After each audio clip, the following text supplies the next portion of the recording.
Continue, s'il vous plaît, vous allez prendre ce texte « Le futur est à la mode » et vous avez donc le témoignage de Naomi qui est japonaise. Elle n'est pas française, elle est japonaise. Je vais lire le texte et on va en parler après.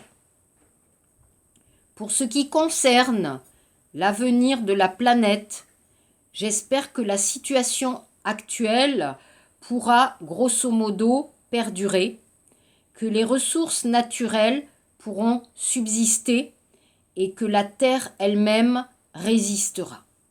Bien que je pense que la pollution a atteint un point de non-retour.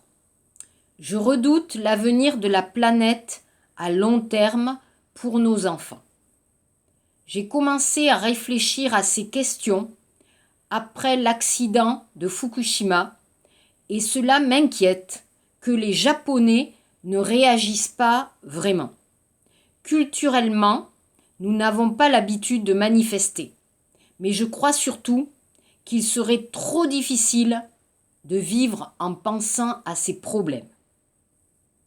Je sais que la France où je vivais est le pays le plus nucléarisé du monde, mais la situation géologique et climatique n'est pas la même. Le Japon est situé sur une faille. Le paradoxe est que je repars vivre à San Francisco, qui est situé également sur une faille, mais je suis heureuse là-bas. D'autre part, à propos de la famille, j'estime qu'il sera plus difficile d'avoir des enfants, tant à cause des modifications génétiques que de la crise économique, qui risque de durer longtemps. Nos enfants risquent d'avoir une situation moins bonne que celle de leurs parents. Ils auront moins de choix quant au travail, à la famille. Je ne suis pas très optimiste. J'espère me tromper. J'étais très optimiste lorsque j'étais plus jeune. Quand j'étais petite, toutes les filles de ma classe avaient écrit leurs rêves concernant le 21e siècle sur une feuille de papier et l'avaient mise dans une boîte. Je ne crois pas que les petits-enfants de maintenant aient la même mentalité. Les problèmes économiques sont trop proches de nous maintenant. Et ils étaient plus loin quand j'étais petite. Je suis désolée de ne pas être optimiste. Donc ici, j'ai choisi ce texte parce que vous pouvez comprendre les idées de Naomi et peut-être vous pouvez aussi avoir les mêmes idées. J'ai choisi ce texte parce que Naomi n'est pas française, elle est japonaise, donc elle est asiatique, donc elle peut comprendre aussi les problèmes en Europe et aussi en Asie. Donc ici, regardez la question 1, pourquoi Naomi n'est-elle pas optimiste? Naomi s'inquiète beaucoup pour l'avenir de la planète. Pourquoi elle s'inquiète? Elle est japonaise et elle pense à l'accident de Fukushima. Donc, bien sûr, cet accident, vous, moi, les Français, les Américains, tout le monde, bien sûr les Japonais, nous avons été très choqués de voir ces images. Et aujourd'hui, nous ne parlons plus de Fukushima. Pourtant, c'est un grand problème, le problème des usines nucléaires, le problème de l'énergie nucléaire qui peut donner la mort par le cancer âme, par exemple. Donc, je pense que c'est un grand problème. Et pourquoi il y a eu Fukushima? Parce qu'il y a le problème de la pollution, il y a le problème de l'énergie nucléaire, mais aussi il y a le problème de la géologie. Vous savez que la situation du Japon n'est pas bonne, comme San Francisco, et il y a beaucoup de tremblements de terre. Tijin. En Corée aussi, nous étions très choqués quand il y a eu à Gyeongju et aussi à Daegu, mais Séoul et beaucoup de villes de Corée, nous avons eu nos premiers tremblements de terre, Jijin, nous étions aussi très choqués. Donc, Naomi s'inquiète beaucoup pour donc la pollution, à cause de la pollution, à cause de Fukushima, à cause du changement de la terre. Donc pour elle, c'est un grand problème. Et elle pense que les Japonais restent trop calmes et ne parlent pas assez de ce problème. Et je suis d'accord, Naomi a raison. Il faut continuer à parler de Fukushima et des problèmes de l'énergie nucléaire. Numéro 2.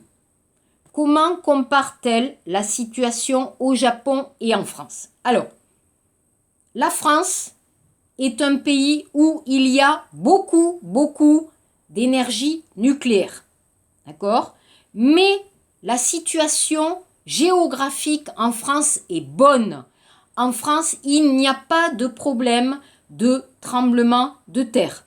Donc, ça va. OK? Donc, la situation en France et au Japon n'est pas la même.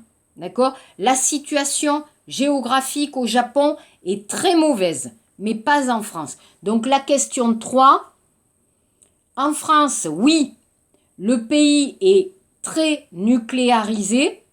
Il y a beaucoup de centrales nucléaires en France. Pourquoi? Il n'y a pas de pétrole, Sogyu. Il n'y a pas de pétrole en France. Il n'y a pas de gaz en France. Donc les Français doivent avoir des centrales nucléaires pour faire de l'énergie. Et en France, nous avons beaucoup de villes, donc nous avons besoin de beaucoup d'énergie. C'est un problème. Pour les Français, c'est un problème. Et la pollution aussi.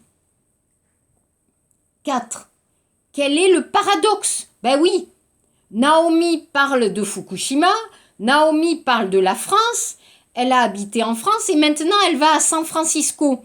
San Francisco aussi, géographiquement, est sur une faille. Donc la terre, Jigu, peut bouger et il peut y avoir des tremblements de terre, Jijin, aussi à San Francisco.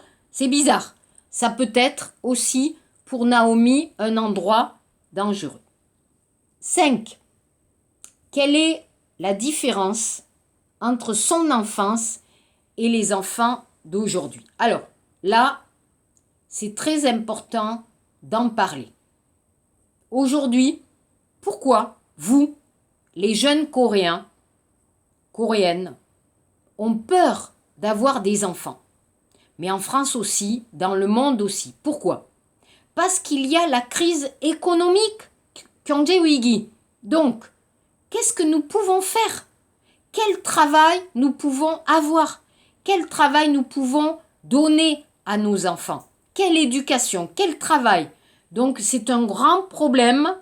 Et c'est vrai, autrefois, moi, les enfants, nous pouvions rêver, au 21e siècle, ça va être super, l'ordinateur, Internet, plus de maladies, très rapide, je vais voyager, voilà. Nous avions des idées très positives sur l'avenir. Mais aujourd'hui, avec la crise économique et aujourd'hui avec le coronavirus, nous avons peur pour les enfants. Nous avons peur pour l'avenir des enfants. Trouver un travail, difficile. Avoir la retraite, peut-être impossible. Nous nous inquiétons beaucoup. Le temps des verbes.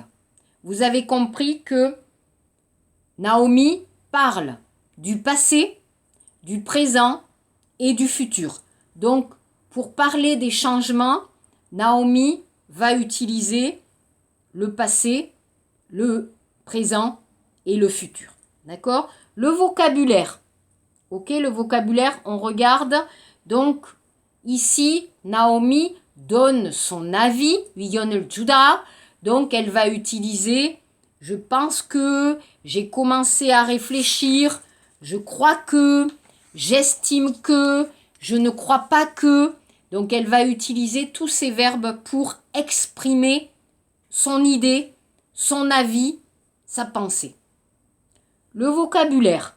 Regardez, que signifie grosso modo à peu près, à peu près.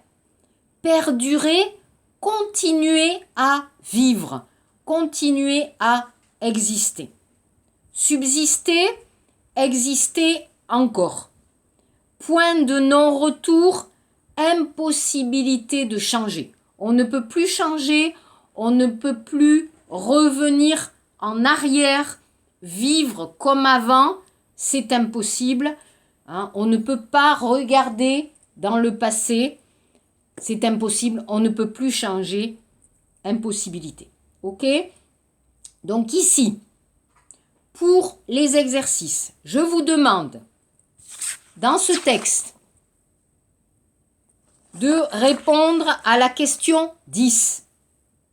Ensuite, je vous demande de répondre à la question 2. Comment voyez-vous l'avenir de la Corée dans 30 ou 40 ans?